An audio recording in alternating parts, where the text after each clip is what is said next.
En este vídeo de las Merindades se encuentran pueblos y lugares increíbles para visitar.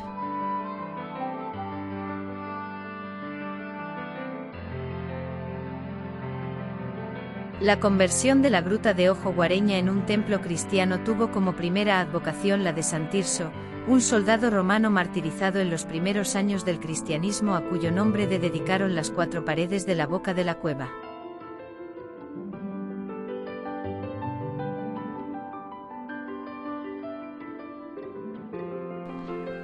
Reguillo 4K. En una de las cuevas más largas de Europa, situada en las Merindades de Burgos, es donde se encuentra la enigmática ermita de San Tirso y San Bartolomé, un lugar que guarda antiguos ritos y leyendas, en una de las entradas de Ojo Guareña en plena roca. Las leyendas de Ojo Guareña cuentan que San Tirso fue un santo milagrero y que San Bernabé ahuyentó a los demonios y las brujas. Ojo Guareña pasó de ser una catedral rupestre a una basílica paleocristiana. Sus bóvedas de piedra se convirtieron en una capilla sistina del arte cavernario cuya belleza aún asombra en nuestros días, y se dirigieron a la Virgen María las plegarias que antes rogaban a la Madre Tierra.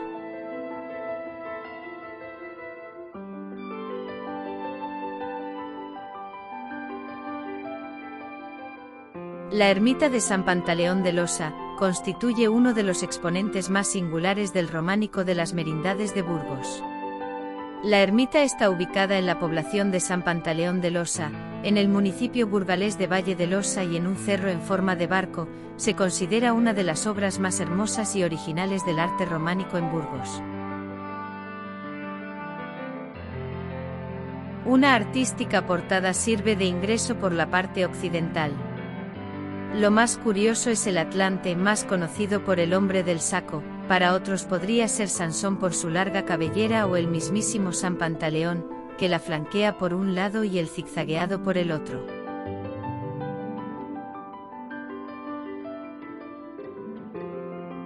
Consagrada en 1207, es una de las más fotogénicas y pintorescas de las Merindades y de toda la provincia burgalesa, que se ha vinculado por algunos al Santo Grial, siendo posible que en esta se guardase una reliquia de San Pantaleón, una ampolla con su sangre, y que fue llevada hace siglos al convento de la Encarnación de Madrid.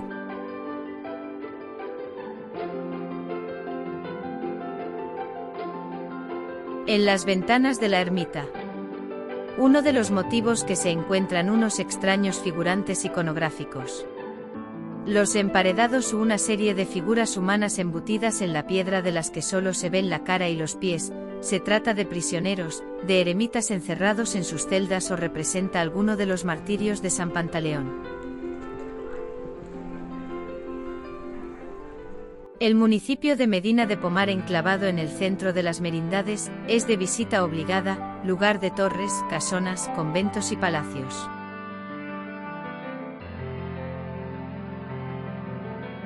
El Museo Histórico de las Merindades se encuentra en el interior del Alcázar de los Condes, edificio emblemático de la ciudad de Medina de Pomar. Dentro del museo podremos disfrutar de un recorrido por la historia de la comarca en la sala de historia dedicada a las Merindades. El resto de las salas del museo están divididas por temáticas, como son la etnografía, las bellas artes y la arqueología.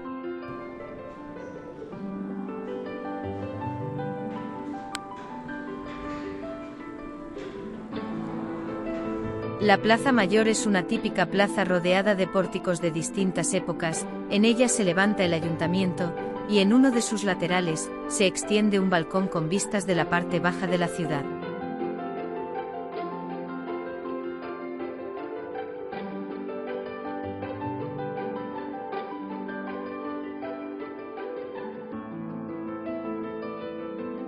Monasterio de Santa Clara, situado fuera del recinto amurallado de la ciudad de Medina de Pomar. En el interior del monasterio se puede contemplar el Museo de los Condes de Castilla y el Panteón familiar de los Fernández de Velasco, entre otros tesoros. Entre un bosque natural, junto a un desfiladero y rodeado de cascadas, está Tobera, un antiguo pueblo situado en la comarca de las Merindades.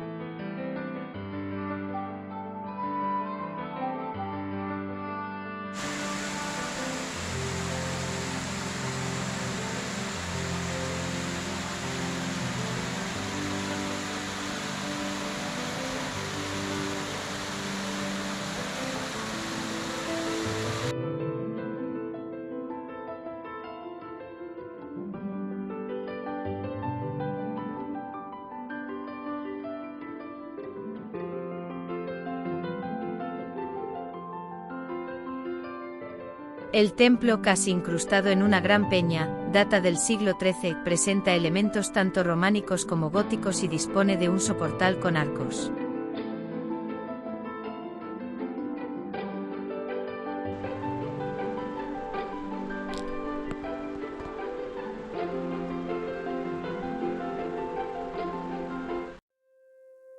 Puentedey, uno de los pueblos localizado en un lugar increíble y en el corazón de la comarca de las Merindades, Burgos. Este lugar mágico esconde un puente natural de piedra, una maravilla esculpida por el río Nela a lo largo de los siglos.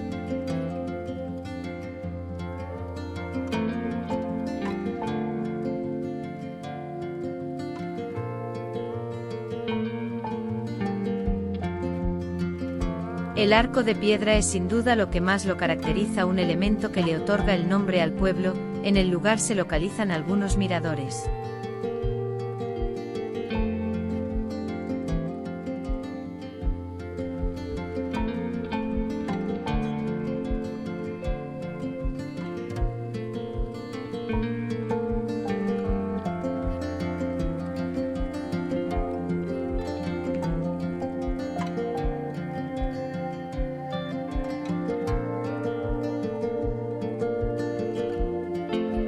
Frías es una ciudad medieval levantada en lo alto de un cerro dominante. Estaba protegida por una muralla del siglo XIII y contaba con 3 puertas, la de Medina, la del Postigo y la de la Cadena. Puente medieval. Construido en el siglo XIV, se construyó una torre para controlar el paso y cobrar el impuesto de portazgo. Castillo de los Duques de Frías. Es la construcción más alta de la ciudad y la más espectacular. Se comenzó a edificar en el siglo XII con un carácter defensivo, así, parte de sus ventanas se encuentran rematadas con columnas de capiteles románicos. El conjunto se compone de una elevada torre del homenaje y, en torno a ella, un amplio patio de armas con restos de antiguas dependencias y rematado en altos muros almenados. En el exterior se aprecia el foso excavado en la roca.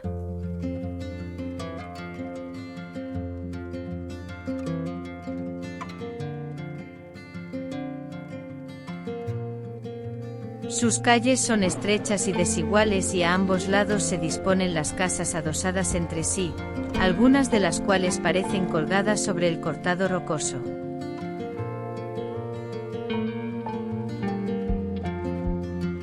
El río Oca excava un estrecho desfiladero en busca del río Ebro.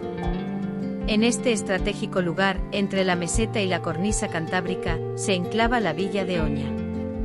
Oña y su poderoso monasterio de San Salvador, fundado a comienzos del siglo XI por el conde castellano Sancho García, el de los Buenos Fueros, fue durante siglos un importante centro de poder. Hoy en día, la villa de Oña muestra con orgullo lo que fue en otros tiempos, en sus grandes edificios religiosos y civiles, en los restos de sus murallas y en el conjunto de su trazado urbano.